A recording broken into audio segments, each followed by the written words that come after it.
Sir आप शांत हो जाइए, मैं इसे संभालती हूँ।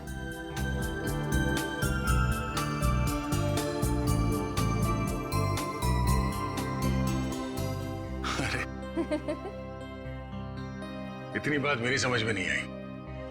ये बड़े से बड़े मुजरिम को मैं आराम से निपट सकता हूं, पर छोटे बच्चे को संभालना जरा मुश्किल काम है ना। सर एक बात कहूं, आप कुछ भी कर सकते हैं, आपके लिए कोई काम मुश्किल नहीं है। बड़े बड़े गुनहगारों से निपट सकते हैं, छोटे बच्चों को संभाल सकते हैं। बस जरूरत है तो अपने अंदर छुपे हुए दया को बाहर निकालने की, जिसका दिल मोम जैसा है, जो सबकी कदर करते हैं, जो प्यार करना भी जानते हैं।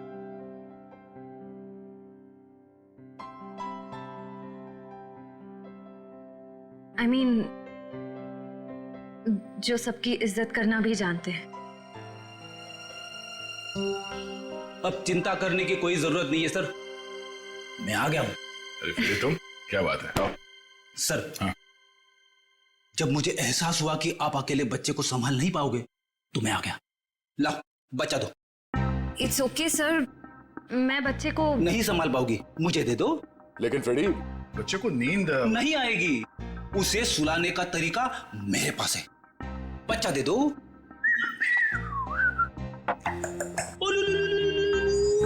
अला अला अला अला।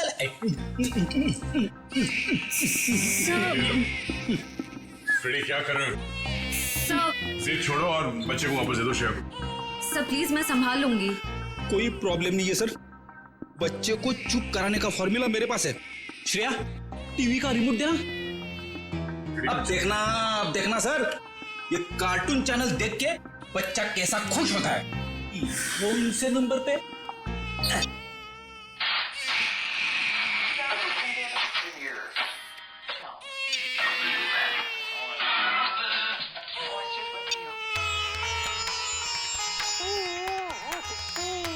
फिर एक मिनट, वो शास्त्रीय संगीत वाला चैनल फिर से लगाना।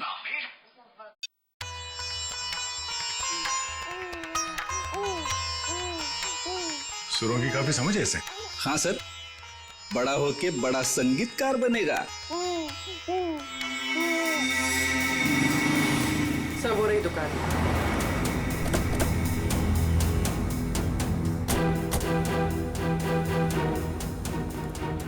ये लो कस्टमर के कपड़े हैं, पैक कर दो। हाँ सर कहिए, कपड़े देने आए हैं या लेने आए हैं? अगर देने आए हैं तो 5 दिन के बाद ही मिलेंगे, और अगर लेने आए हैं तो मैं उम्मीद करता हूँ कि 5 दिन के बाद ही आए होंगे। सर मैं बहुत ही ईमानदार व्यापारी हूँ, और मैंने आज तक अपने किसी भी कस्टमर को कोई भी धोखा नहीं दिया है। हाँ, ये कपड़े आपकी लॉन्ड्री में धुले हैं ना? जी हाँ मैडम, ये हमारी लॉन्ड्री के ही हैं। आप यही जानना चाहते हैं कि ये कपड़े किसके हैं? समझदार लगते हो, बता। हाँ एक मिनट, रघु बुक दो। मिल गया सर। ये कपड़े किसी गोपी नाम की औरत के हैं। गोपी, एड्रेस भी लिखा होगा उसमें? नहीं सर, एड्रेस तो नहीं है, लेकिन फ़ोन नंबर है। दो।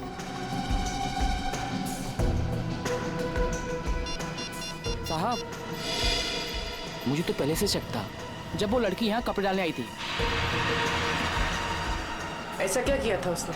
मैडम, मैंने बोला 5 दिन बाद कपड़े लेके जाना। वो बोली मैं 2 दिन में आऊंगी। मैंने कहा नहीं मिलेंगे, तो मुझसे गुस्सा करने लगी। बोली तुम्हें धोबी घाट पर ले जाकर उल्टा लटका दूंगी, और किसी के साथ मोटरसाइकिल में बैठकर चली गई।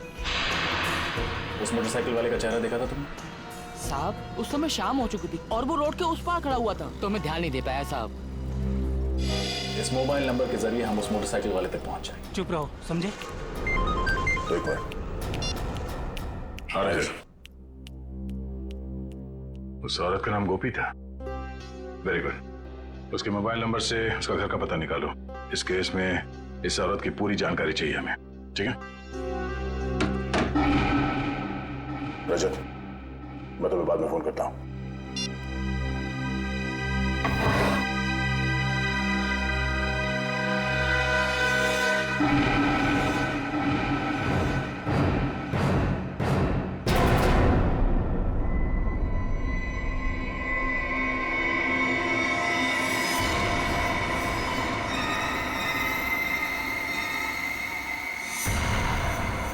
दया तुम फौरन अपनी बंदूक नीचे रख दो, वरना इस लड़की का भेजा बाहर कर देंगे। दया, तुमसे हमारी कोई दुश्मनी नहीं है, बस ये बच्चा हमारे हवाले कर दो और अपनी जान बचा लो। अपनी जान की परवाह करने वाले कायरों को हम सीआईडी में भर्ती नहीं किया करते। अगर इस बच्चे को किसी ने छुआ भी ना तो तुम सबकी अर्थी यहीं से उठेगी। अर्थी तो इस छोकरी की उठेगी दया। बस तुम कंधा देने के लिए तैयार रहो। बंदूक नीचे रखो, नीचे रखो बंदूक। सर आप मेरी परवाह मत कीजिए, आप गोली चलाइए। चुप! दया गन नीचे रख, नीचे रख गन दया, वरना इस छोकरी की खोपड़ी उड़ा दूंगा मैं। एक मिनट,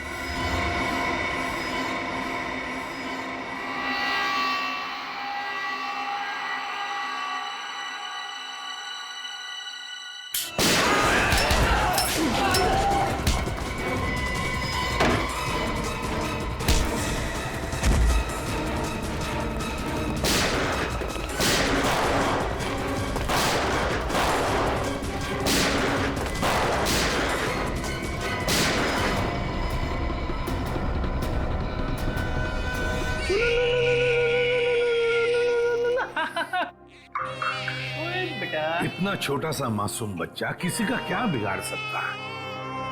ये तो कोई राक्षस ही है जो ऐसे मासूम बच्चे पर हमला करने को देखता है। सर उस गुंडे का क्रिमिनल रिकॉर्ड मिल गया। क्या नाम है उसका?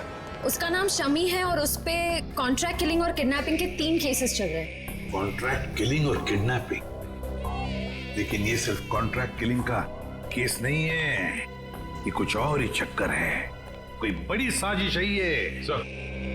सर मोबाइल कंपनी ने गोपी का जो एड्रेस दिया था वो गलत है सर। गलत है? हाँ सर। मतलब सर ये सब पहले से प्लान था।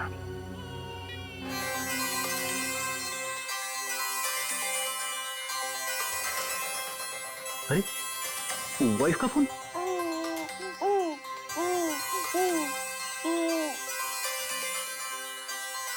कैसी लगी तू? अच्छी अच्छी अच्छी।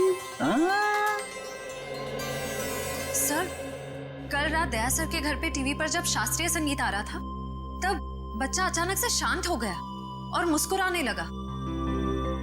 अच्छा, वैसे आमतौर पे इस तरह की धुन सुनकर बच्चे उछलने लगते हैं। हाँ लेकिन अभी भी फ्रेडी सर की रिंगटोन सुनकर बच्चा कैसे खुश हो गया?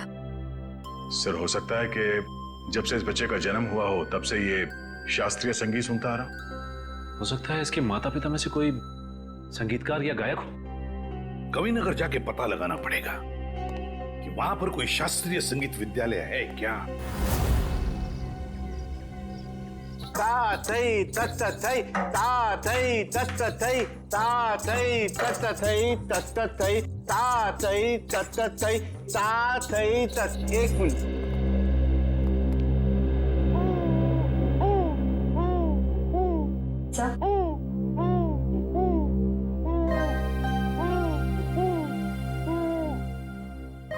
लगता है सही जगह पे हैं। नमस्ते। नमस्ते। अरे वाह, ये बच्चा तो बड़ा कोमल है, इसके पैर में कला भी नजर आती है, लेकिन नृत्य सीखने के लिए ये उम्र बहुत छोटी है। मास्टर जी, हम यहाँ बच्चे को नृत्य सिखाने के लिए नहीं लाए हैं। तो फिर इस नन्ही सी जान को आप यहाँ क्यों ले आए? हम लोग सीआईडी से हैं और एक केस के सिलसिले में आपसे कुछ पूछताछ करने आए हैं। ओ जी, पूछिए।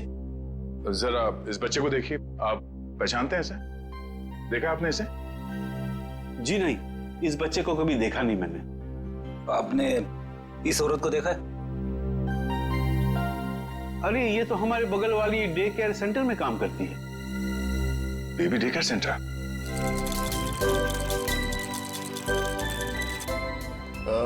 एक्सक्यूज मी,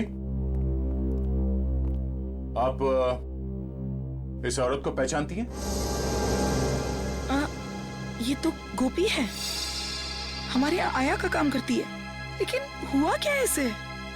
कल एक ट्रक एक्सीडेंट में उसकी मौत हो गई है।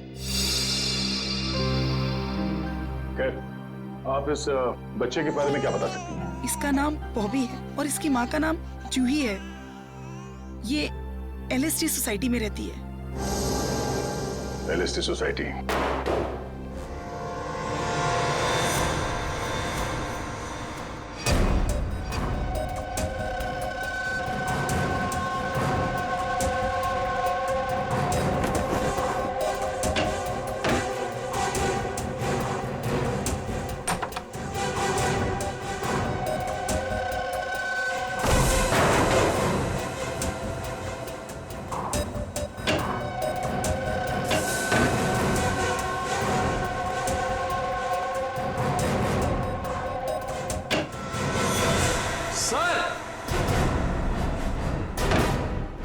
सर ये देखिए, बॉबी की माँ जूही को ही मार दिया।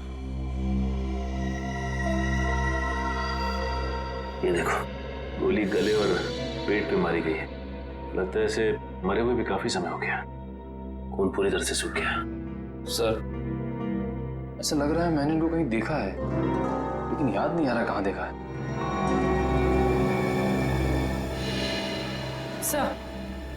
सर वो देखिए,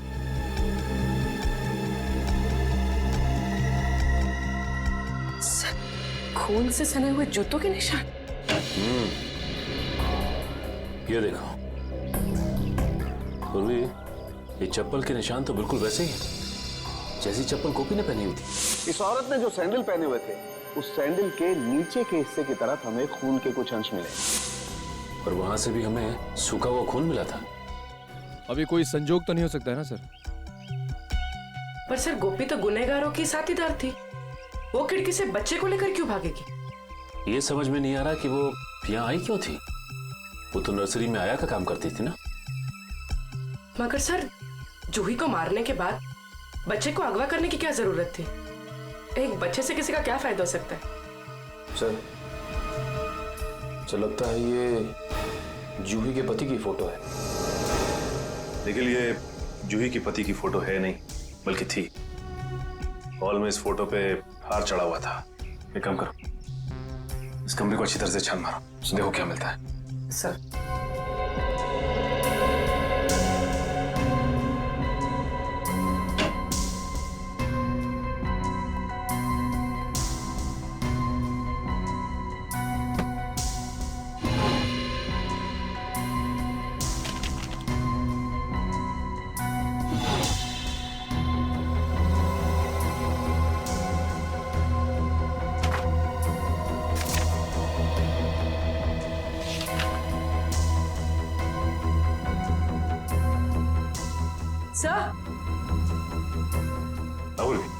सही देखिए, तो जूही एक एक्ट्रेस थी, इसीलिए उसने अपने पोर्टफोलियोज बनाया था। याद आया सर, मैंने इनको एक पंजाबी फिल्म में देखा था, उसमें हीरोइन थी। अच्छा? हाँ सर। इस घर का लिव एंड लीज एग्रीमेंट मिला है सर। सर ये वोटर आईडी है सर, इसमें इनका नाम जूही नहीं बल्कि असली नाम शीतल है सर। और ये जीवन शांति आश्रम का रिसीप्ट भी है सर। तो ये बात है, ये जूही उर्फ शीतल 5 सालों तक एक आश्रम में रह रही थी और 1 साल पहले ही आश्रम से बाहर आई है। मगर सर, एक फिल्म की हीरोइन 5 साल तक आश्रम में क्यों रहेगी? ये देखो, शीतल के पिता रविकांत का नाम लिखा हुआ है इस कार्ड पे। सर ये रहा डॉक्टर रविकांत का घर, बहुत बड़े साइंटिस्ट हैं वो।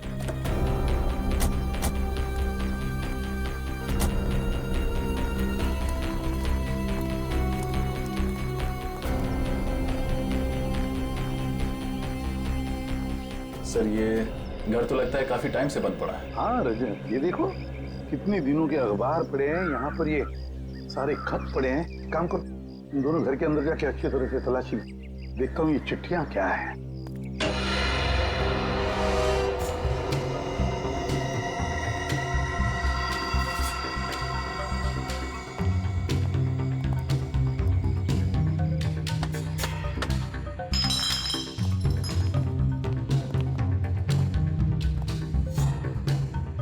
हमसे पहले ही यहाँ कोई आ चुका है, शायद कुछ ढूंढने।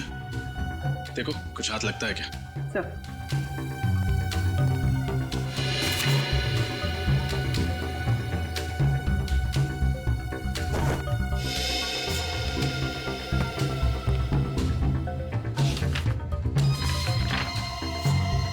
Legal notice? अरे सुनिए सुनिए, देखिए मैं सीआईडी से हूँ। एक बात बताइए, आप रविकांत जी को जानते हैं? हाँ सर, 10 सालों से वो मेरे पड़ोसी हैं। अचानक उनकी मौत की खबर सुनकर बहुत दुख हुआ। अचानक मौत हो गई रविकांत जी की? कब, कैसे? गाड़ी की स्पीड इतनी तेज थी कि वो कंट्रोल नहीं कर सके और वो जाके नदी में गिर गए। Oh my God. कुछ मिला? नहीं सर। ये रविकांत जी का एक्सीडेंट ही था या? एक्सीडेंट ही था सर। ठीक है, थैंक यू वेरी मच, अब जा सकते हैं। नोटिस कैसी?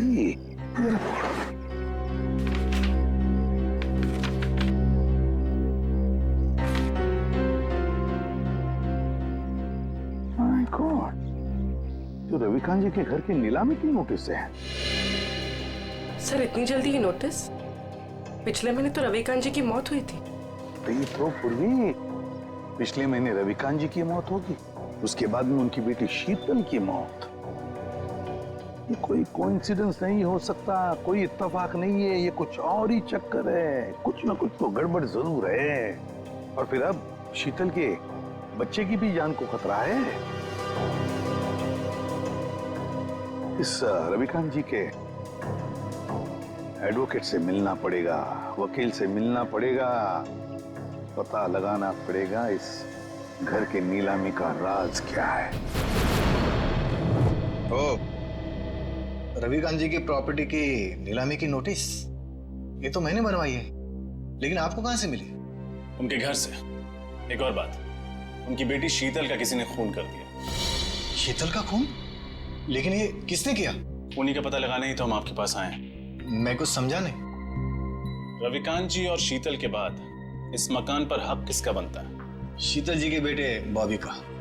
सिर्फ मकान पर ही नहीं, कसारा में जो 50 एकड़ जमीन है वो भी बॉबी के नाम हो जाएगी। अच्छा, और ये नीलामी का आइडिया किसका था? रविकांत जी के छोटे भाई राकेश का। राकेश? इस राकेश के बारे में और कुछ जानते हैं? जी हाँ, दरअसल उनके परिवार को मैं पिछले 15 साल से जानता हूँ। उनके सारे लीगल मैटर्स मैं ही देखता हूँ। रविकांत और राकेश के पिताजी की जब मृत्यु हुई तो उनके प्रॉपर्टी का सबसे बड़ा हिस्सा रविकांत को मिला और सिर्फ 15% राकेश को। ऐसा क्यों किया उनके पिता? क्योंकि राकेश के तौर तरीके और आलसीपन की वजह से उनके पिताजी काफी नाराज थे और उनको राकेश पर भरोसा नहीं था। तो इस बात से तो राकेश जी को बहुत गुस्सा आया होगा। जी हाँ, बहुत। इतना ही नहीं, उसने अपने भाई के साथ सारे रिश्ते नाते तोड़ दिए थे। फिर अचानक दिवाली के दिन आकर गले मिले और सारे गिले शिकवे दूर हो गए। हो सकता है ये राकेश की चाल हो, रविकांत जी का भरोसा जीतकर उनकी पीठ पर वार करने की। सर ये भी तो हो सकता है कि बॉबी को राकेश जी ने अगवा करवाया हो। ये तो राकेश से मिलकर ही पता चलेगा।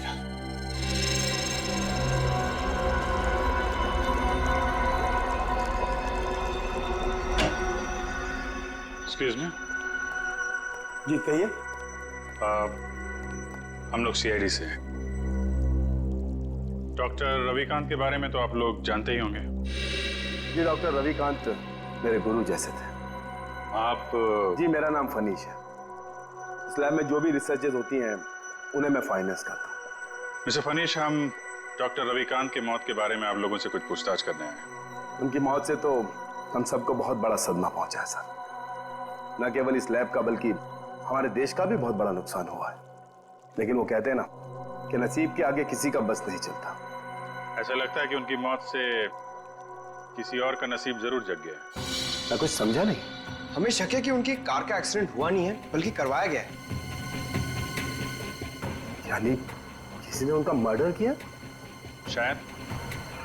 वैसे किस चीज पे रिसर्च कर रहे थे डॉक्टर रविकांत? इसके बारे में तो उन्होंने कभी किसी को कुछ नहीं बताया। वो एक टॉप सीक्रेट रिसर्च कर रहे थे, इसीलिए उसका जिक्र उन्होंने कभी किसी को नहीं किया। सर वो कुछ डरे डरे से रहते थे। क्यों? किससे?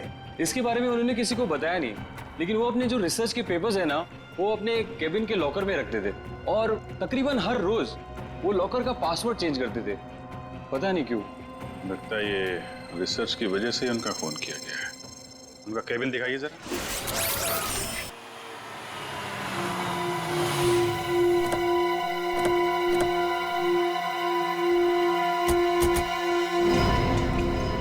गाड़ी तो यहीं खड़ी है, राकेश घर में ही होगा। हाँ।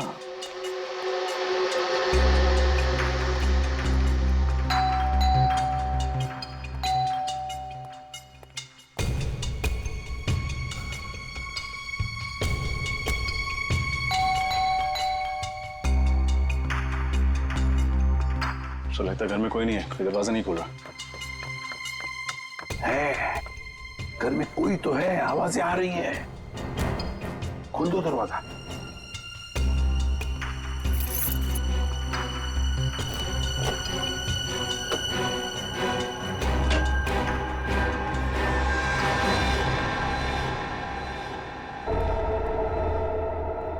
संभल के, 3 खून किए उसने।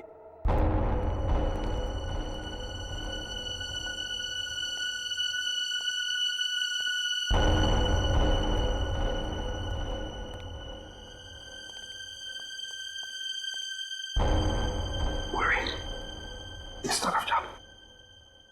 Sir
CID.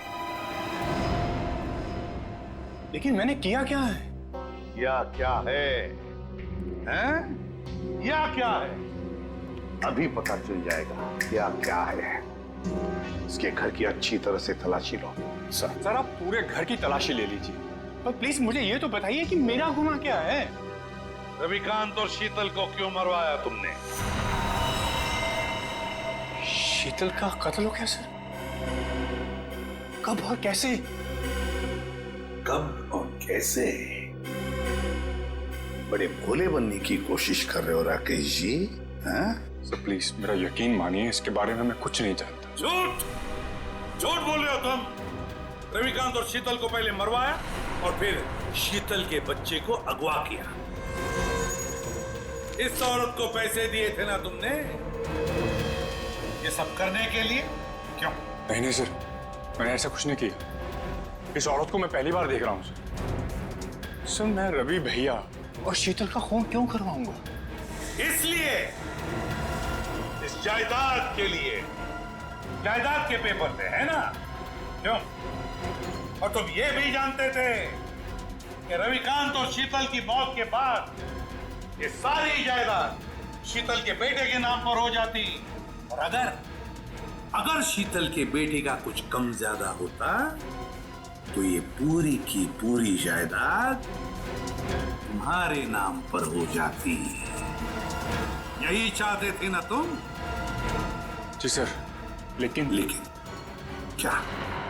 लेकिन क्या? लेकिन सर मैंने किसी का खून नहीं किया, और ना ही सर मैंने बॉबी को किडनैप करवाया। प्लीज मेरा यकीन मानिए। तुम्हारा यकीन करूं? क्यों? क्यों यकीन करूं तुम्हारा मैं? हैं? कोई सबूत है तुम्हारे पास? तुम्हारा यकीन करूं? क्यों? क्यों यकीन करूं तुम्हारा मैं? हैं? कोई सबूत है तुम्हारे पास? हाँ सर, 1 मिनट।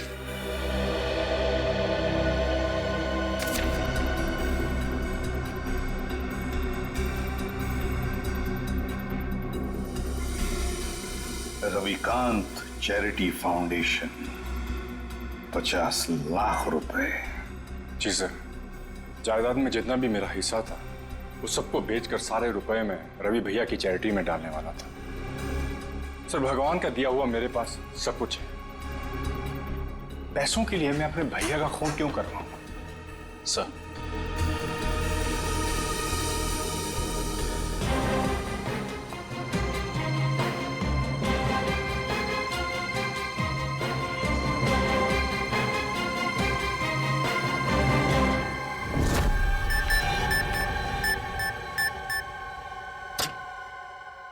ये क्या? लॉकर तो खाली है। खाली है? अभिजीत, ये देखो अभिजीत, ये रिसर्च पेपर्स हैं, जला दिए गए हैं। वही पेपर है ना? हाँ सर, ये तो वही रिसर्च पेपर्स है जिन पर डॉक्टर रविकांत रिसर्च कर रहे थे, पर उन्होंने ये जलाए क्यों? शायद उन्हें डर होगा कि ये रिसर्च के पेपर किसी गलत हाथों में ना पड़ जाए। पंकज, मिला कोई? नहीं सर, सारी फाइल्स डिलीटेड है। एक फाइल है, इसको मैं खोलने की कोशिश कर रहा हूँ सर, एक सेकंड। सर खुल गई। क्या है इसमें? पता नहीं, साइंस के आई थिंक कोई फॉर्मूलाज है, मेरे तो कुछ समझ में नहीं आ रहा है। मैं देखता हूँ।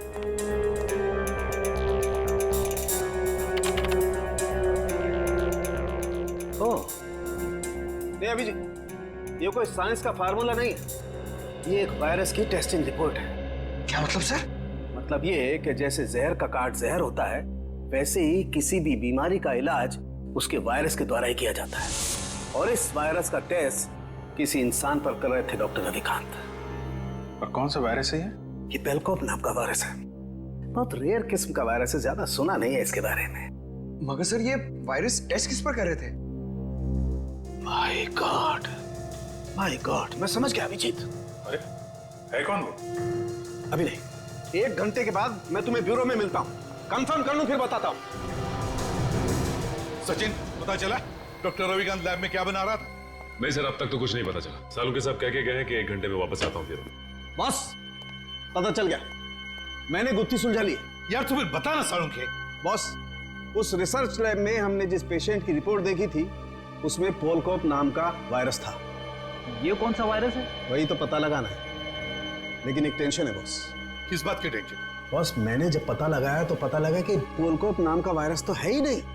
अरे तो फिर सालू के साहब, उस मरीज के शरीर में ये वायरस आया कहां से? वही तो बॉस, मैंने जब उस बच्चे का ब्लड टेस्ट किया दोबारा से, तो पता ये चला कि उसे हिस्लेक्सिया नाम की बीमारी है, सांस लेने की बीमारी, जिसका कहीं कोई इलाज नहीं। लेकिन जब मैंने बच्चे का ब्लड टेस्ट किया तो पता ये चला कि हिस्लेक्सिया का असर उसके शरीर में, उसके खून में धीरे धीरे कम हो रहा है। वो कैसे? वही तो प्रॉब्लम है बॉस। जब मैंने बच्चे का ब्लड टेस्ट दोबारा से किया तो पता लगा कि उसके शरीर में अलग अलग किस्म के वायरस हैं, जिसकी वजह से हिस्लेक्सिया का असर उसके खून में धीरे धीरे कम हो रहा है। और इन्हीं वायरस में से पोलकोप वायरस भी है। मतलब वो टेस्ट रिपोर्ट बच्चे की थी? हाँ बिल्कुल। मतलब ये जो कुछ भी हुआ है इस पोलकोप वायरस की वजह से ही हुआ है। कोई तो है जो इस पोलकोप वायरस पर कब्जा करना चाहता है।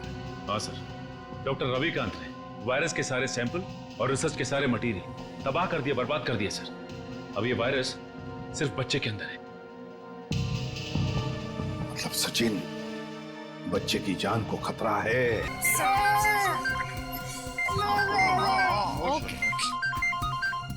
एसीपी साहब का फोन। Hello sir. क्या बच्चे के शरीर में वायरस इंजेक्ट किया गया? सर लगता है इसीलिए उसका टेम्परेचर उतर नहीं रहा, उसे बुखार है सर।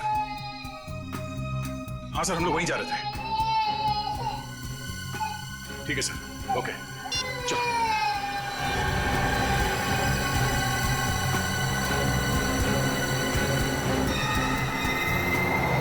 चलो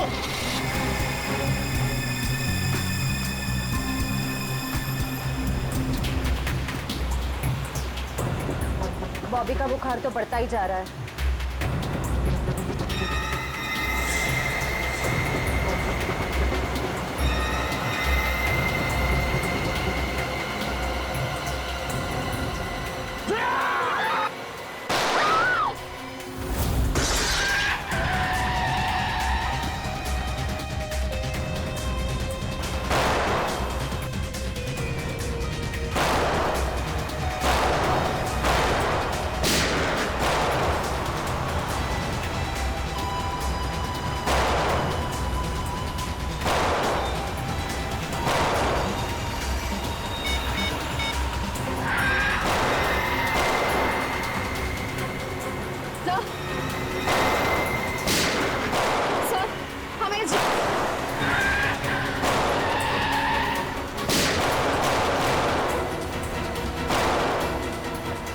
तुम ठीक हो?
गोली खत्म हुई श्रेया। रख तेरा खेल खत्म हो गया, चल कर नीचे रख। लड़की को दे, मेरे को दे, बच्चा मेरे को दे।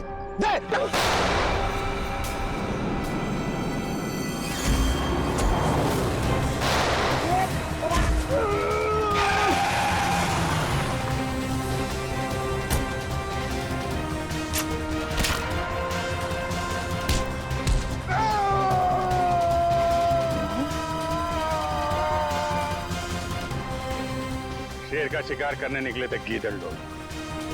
बोल, किसके कहने पे किया ये सब?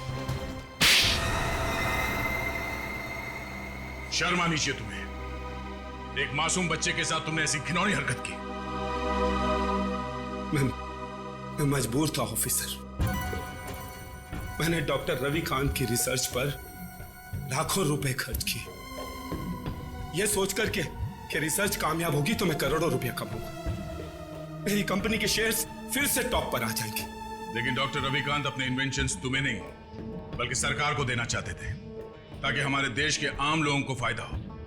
पर ये बात तुम्हें बर्दाश्त नहीं हुई। कैसे बर्दाश्त होती सर? लाखों रुपए का जुआ मैंने खेला, सारा रिस्क मैंने अकेले ने उठाया, और डॉक्टर रविकांत वो फार्मूला गवर्नमेंट को देना चाहते थे, जो मुझे उसके लिए फूटी कौड़ी नहीं देते थे। और ये बात उन्हें समझाने की मैंने बहुत कोशिश की, और उन्होंने मेरी एक नहीं सुनी सर। बॉबी को अगवा करने का प्लान तुम्हारा ही था ना? हाँ सर, और जब मुझे पता चला कि डॉक्टर रविकांत ने वो वायरस बॉबी की बॉडी में इंजेक्ट कर दिया है, तो मैंने गोपी को आया बनाकर वहां भेजा और बॉबी को अगवा करने का प्लान बनाया। लेकिन जब गोपी को तुम्हारे घिनौने इरादों के बारे में पता चला, तो उसके अंदर की ममता जाग गई और वो बॉबी को लेकर भाग गई। और उसी की बेवकूफी की वजह से मेरा सारा प्लान चौपट हो गया। अपनी मौत की वो खुद जिम्मेदार है। तुम जैसे हैवानियत के पुतले इंसानियत के बारे में कभी समझ नहीं पाओगे। तुम्हें तो ऐसी सजा होनी चाहिए जिसे देखकर हैवानों की रूह कांप उठे।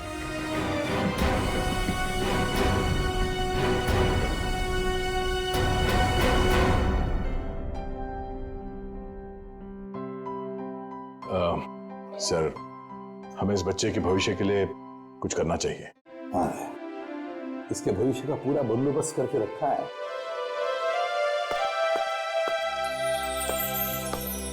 सर जी, सर जी, आज के बाद बॉबी को मैं संभालूंगा, अपने भाई के बेटे की तरह नहीं बल्कि अपने बेटे की तरह से बड़ा कर। ये तो बहुत खुशी की बात है, लेकिन जिंदगी में कभी इस बच्चे को किसी मदद की जरूरत पड़े तो हमें जरूर याद करना। बहुत खुशी होगी हमें। Thank you.